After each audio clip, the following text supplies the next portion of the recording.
Hello everyone, welcome back to our channel perfect home dishes and vlogs. ఎలా ఉన్నారండి? అందరూ బాగున్నారా? మేము కూడా చాలా బాగున్నాము. మీరంతా కూడా బాగున్నారని అనుకుంటున్నాను. బాగుండాలని మనస్ఫూర్తిగా కోరుకుంటున్నాను. ఇంకా ఈరోజు ఈ వీడియోలో నేను వెన్స్డే వ్లాగ్ అయితే షేర్ చేస్తానండి. ఇక్కడ నేను మార్నింగ్ హాట్ వాటర్ అయితే 2 గ్లాసెస్ తీసుకుంటాను. దాని తర్వాత ఇంకా నేను టీ ఏం తాగలేదు, జీరా టీ అయితే పెట్టుకుంటున్నాను. ముందు రోజు నైటే 1 స్పూన్ జీరా, ఒక గ్లాస్ వాటర్ వేసి నానబెట్టి పెట్టేశాను. ఇంకా నెక్స్ట్ డే మార్నింగ్ ఇలా కొంచెం ఒక 3 మినిట్స్ అలా బాయిల్ చేసేసి ఇంకా ఫిల్టర్ చేసి ఈ జీరా టీ అయితే తీసుకుంటున్నాను. ఈ జీరా టీ వల్ల కూడా మా హెల్త్కి చాలా మంచిది కదండి. వెయిట్ లాస్కి కానీ కాన్స్టిపేషన్కి కానీ చాలా మంచిది. సో ఇలా అయితే తీసేసుకున్నాను జీరా వాటర్. ఇంకా ఇక్కడ మా హస్బెండ్కి ఆయన హనీ కలిపియమన్నారు. నేనైతే హనీ ఏం మిక్స్ చేసుకోలేదు. ఇంకా మా హస్బెండ్కి కూడా హనీ మిక్స్ చేసేసి ఈ జీరా టీ అయితే ఇచ్చేస్తూ ఉన్నాను. పిల్లలు ఇంకా పడుకొనే ఉన్నారండి. హాలిడేస్ కదా, వాళ్ళు ఇంకా లేట్గా లేస్తారు. ఇక్కడ టైం వచ్చేసి 7 అలా అవుతుంది. నేనైతే బ్రేక్ఫాస్ట్కి పూరి పచ్చి అలసందలతో కర్రీ అయితే ప్రిపేర్ చేద్దాం అనుకున్నాను. సో దానికైతే ఇక్కడ పిండి రెడీ చేసుకుంటున్నాను. పూరీకి నేను కొంచెం గోధుమ పిండి, దాంట్లో కొంచెం బొంబాయి రవ్వ ఒక 2 టేబుల్ స్పూన్స్ వేసేసి కొంచెం సాల్ట్ వేసి వాటర్, అంతేనండి, ఇంకా ఏం మిక్స్ చేయను. అలా వేసి కొంచెం గట్టిగా కలుపుకోవాలి. మరీ గట్టిగా కాదు, కొంచెం అలా పక్కన పెట్టుకున్నాను. ఇంక ఇక్కడ వచ్చేసి ఇవి పచ్చి అలసందలండి. ఊరు నుంచి అత్తయ్య వాళ్ళు పంపించారు. సండే మా హస్బెండ్ ఊరు వెళ్ళారు. ఇంకా అప్పుడు తిరిగి ఇంకా ఇక్కడికి వచ్చేటప్పుడు మా అత్తయ్య పంపించారు. ఈ అలసందలతో అయితే కర్రీ చేద్దాం అనుకుంటున్నాను. ఆ రెసిపీ మీతో షేర్ చేస్తాను. చాలా బాగా వస్తుందండి, చాలా టేస్టీగా ఉంటుంది. ఇంక ఇక్కడ వచ్చేసి ఒక 2 బంగాళదుంపలు అలా కట్ చేసుకొని పెట్టుకున్నాను. పైన పీల్ అవి తీసేసి 2 ఉల్లిపాయలు, 3 పచ్చిమిరపకాయలు, నేను 3 టమోటాలు అలా తీసుకున్నాను. కుక్కర్లో చేద్దాం అనుకున్నానండి, తొందరగా కూడా అయిపోతుంది కదా. ఒక స్టవ్ వెలిగించుకొని కుక్కర్ పెట్టుకొని ఒక 4 టేబుల్ స్పూన్స్ అలా ఆయిల్ వేసుకోండి. అది కాగిన తర్వాత చెక్క, లవంగం వేసుకొని తర్వాత కట్ చేసి పెట్టుకున్న ఉల్లిపాయలు, పచ్చిమిర్చి వేసుకొని వేగిన తర్వాత 1 టీ స్పూన్ అల్లం వెల్లుల్లి పేస్ట్ వేసుకోండి. అది పచ్చివాసన పోయేంత వరకు వేగనిచ్చి తర్వాత బంగాళదుంప ముక్కలు వేసేసి జస్ట్ అలా ఒక 1 మినిట్ అలా ఫ్రై చేసేసి ఈ అలసందలు అవి ఒకసారి వాటర్లో కడిగేసి అలా వేసేసి జస్ట్ ఒక 1 మినిట్ అలా మిక్స్ చేసేసి పసుపు, ఉప్పు వేయండి. మిక్స్ చేసుకున్న తర్వాత నేను టమోటాలు ప్యూరీ చేసి పెట్టుకున్నాను. అది వేసేసి టమోటా ప్యూరీ ఒక 2 మినిట్స్ అలా ఉంచి తర్వాత కారం 2 టీ స్పూన్లు వేసుకున్నాను, ధనియాల పొడి 2 టీ స్పూన్లు వేసుకున్నాను. ఉప్పు చెక్ చేసుకొని వేసుకోండి. ఇంకా అలా మిక్స్ చేసిన తర్వాత ఎండు కొబ్బరి ముక్కలు ఒక టేబుల్ స్పూన్ అనుకోండి, మిక్సీలో వాటర్ వేసి పట్టుకున్నాను, అది వేసేసాను. ఇంకా ఇలా ఒక 2 మినిట్స్ అలా లిడ్ పెట్టి ఉంచేసి తర్వాత వాటర్ ఒక 1.5 గ్లాస్ యాడ్ చేశానండి. మనం మంచినీళ్ళు తాగుతాం కదా, దాంతో 1/2 లీటర్ గ్లాస్ ఉంటుంది కదా, దాంతో 1.5 గ్లాస్ వాటర్ వేసేసి ఒక 3 విజిల్స్ రానిచ్చాను హై ఫ్లేమ్ మీద, అంతే. ఇంకా ఇలా వచ్చింది కర్రీ. చాలా టేస్టీగా ఉంది. మనకి చల్లారితే కొంచెం దగ్గరకు వస్తుందండి. మీరు 2 గ్లాసెస్ వేసుకున్నా బాగానే ఉంటుంది వాటర్. సో కర్రీ అయితే ఇలా అయ్యింది. చాలా టేస్టీగా ఉంటుంది. పూరీలో కానీ చపాతీలో కానీ, ఎప్పుడైనా మసాలా రైస్ చేసుకుంటాం కదా, బగారా రైస్, ఇలాంటి వాటిలో కానీ చాలా బాగుంటుంది. సో ఇంకా ఇక్కడైతే కర్రీ అయిపోయింది, పక్కన పెట్టాను అది. ఇంకా పిల్లలు లేచారు, వాళ్ళు పాలు ఇలా తాగుతూ ఉన్నారు. ఇంక ఇక్కడ నేను పూరీలు అయితే ఇలా రెడీ చేసుకుంటున్నాను. నేను పిండి వేసి ఏమీ పూరి రుద్దనండి. కొంచెం ఆయిల్ తీసుకొని ఆయిల్ లైట్గా అద్దుకుంటూ ఇలా పూరీలు అయితే రుద్ది అన్నీ పెట్టుకున్నాను.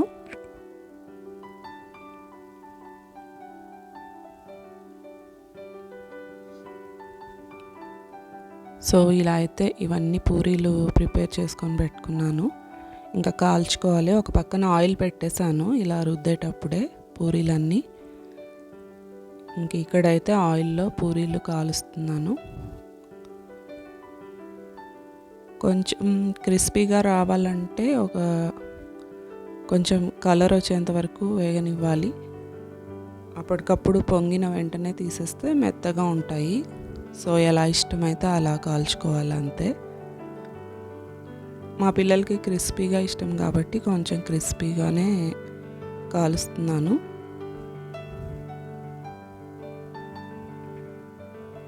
సో ఇలా అయితే రెడీ అయిపోయింది. ఇంకా మా పిల్లలకి పెట్టి ఇచ్చేస్తున్నాను. ఇంకా మేమంతా బ్రేక్ఫాస్ట్ తినేసి ఇదంతా అయ్యేసరికి ఇంకా మా పనమ్మాయి వచ్చి అన్నీ క్లీన్ చేసేసింది, పాత్రలు ఇల్లు మొత్తం. ఇంకా కర్రీ అయితే ఇక్కడ కొంచెం మిగిలిందండి. మధ్యాహ్నానికి నిన్న ఈవినింగ్ పెట్టిన రసం కూడా ఉంది, ఆ కర్రీ ఉంది. లంచ్కి అది సరిపోతుంది. ఇంకా ఈ లోపల అయితే నేను బయటకు వెళ్ళి పిల్లల యూనిఫామ్స్ నానబెడుతున్నానండి, వాష్ చేద్దామని. ఇంకా హాలిడేస్ కదా, వీటితో ఏం అవసరం లేదు. ఇంకా ఒకసారి వాష్ చేసి పెట్టేస్తే నెక్స్ట్ స్కూల్ రీఓపెన్ చేసినప్పుడు మనకి ఏ టెన్షన్ లేకుండా ఉంటుంది. ఇంకా అందుకోసం నేను ఇలా నానబెట్టి పెడుతున్నాను. ఎందుకంటే ఆ కాలర్ దగ్గర చాలా మురికి ఉంటుంది, అది బ్రష్ పెట్టి చేస్తే కానీ పోదండి. అందుకు నేను ఇలా యూనిఫామ్స్ అయితే పిల్లలవి ఎప్పుడు వాష్ చేసినా ఇలా ఒక 15-20 మినిట్స్ అయితే నానబెడతానండి. తర్వాత కాలర్ దగ్గర అండర్ ఆర్మ్స్ ఉండే ప్లేస్లో అలా బ్రష్ పెట్టేసి తర్వాత మిషన్లోకి వేసేస్తాను. 30 మినిట్స్ సైకిల్ పెడతాను. సో ఇలా అయితే నానబెట్టి పెట్టేశాను. తర్వాత ఇంకా బ్రష్ పెట్టేసి, ఇంకా అదంతా నేను షూట్ చేయలేదండి, బ్రష్ పెట్టిందంతా. ఇంకా బ్రష్ పెట్టేసి అలా మిషన్లో వేశాను.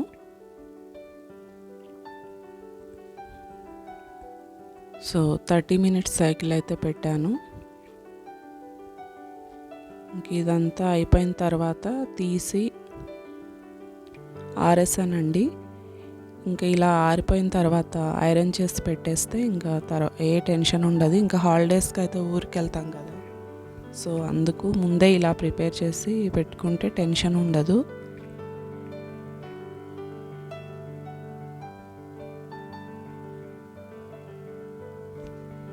సాక్స్లు కూడా అన్నీ వాష్ చేసి ఇంకా అలా పెట్టేశాను. సో అదండి. ఇంకా ఈవినింగ్ టీ ఇదంతా తాగేసిన తర్వాత 5 ఈ టైంలో ఇలా చాలా మబ్బు పట్టేసింది, వర్షం వచ్చేలా చాలా మోడంగా ఉన్నిందండి. ఒకవైపు గాలి, ఒకవైపు ఏమో ఇలా చుట్టూ చాలా చీకటిగా అయిపోయింది 5కే. ఇంకా మధ్యాహ్నం చేసిన కర్రీ ఇవన్నీ కొంచెమే ఉంటే పిల్లలు ఏం చేశారంటే పూరీలు నేను కొన్ని ఎక్స్ట్రానే చేసి పెడతానండి. వాళ్ళు మధ్యలో కూడా అడుగుతారు, ఇంకా హాలిడే కదా.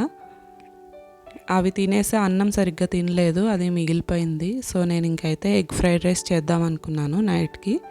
ఇంకా ఆ రెసిపీ కూడా షేర్ చేస్తాను. ఇక్కడ చూడండి, చాలా సింపుల్గా అయిపోతుంది, చాలా టేస్టీగా ఉంటుంది, street style egg fried rice. So ఇంకా ఇక్కడైతే అలా బీట్ చేసి పెట్టుకున్నాను ఎగ్స్, అలా వెజ్జెస్ అన్నీ తీసుకొని కట్ చేసి పెట్టుకున్నాను, మీరు ఇందాక చూసారు కదా. ఇంకా స్టవ్ వెలిగించుకొని ఒక కడాయి పెట్టుకొని ఆయిల్ వేసుకొని ఒక 4 టీ స్పూన్స్ అలా బీట్ చేసి పెట్టుకున్న ఎగ్స్ అలా వేసేసి జస్ట్ ఒక 1 మినిట్ అలా క్లోజ్ చేసేసి ఉంచండి లిడ్. తర్వాత ఇలా మిక్స్ చేస్తే ఇలా వస్తుంది. ఇదంతా పక్కకి ప్లేట్లో తీసుకొని పెట్టుకోవాలి. ఇలా పక్కకు తీసుకొని పెట్టుకున్నాక ఇంకా మళ్ళీ ఒక 3 టేబుల్ స్పూన్స్ ఆయిల్ వేసుకోండి. అది కాగిన తర్వాత ఈ వెజ్జీస్ అన్నీ ఒకటేసారి వేసేసి కొంచెం సాల్ట్ వేసి కలపాలండి.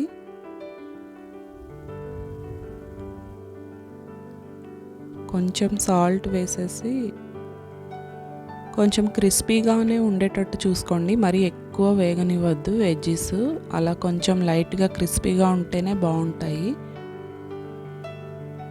నేను ఇక్కడ క్యాప్సికము, క్యారెట్, క్యాబేజు, పచ్చిమిర్చి ఒక 2, ఆనియన్ ఒకటి తీసుకున్నాను. ఇంకా అలా కలిపాక ఈ రైస్ మొత్తం వేసేసాను. ఒక 2 టీ స్పూన్స్ కారము, 1 టీ స్పూన్ మిరియాల పొడి,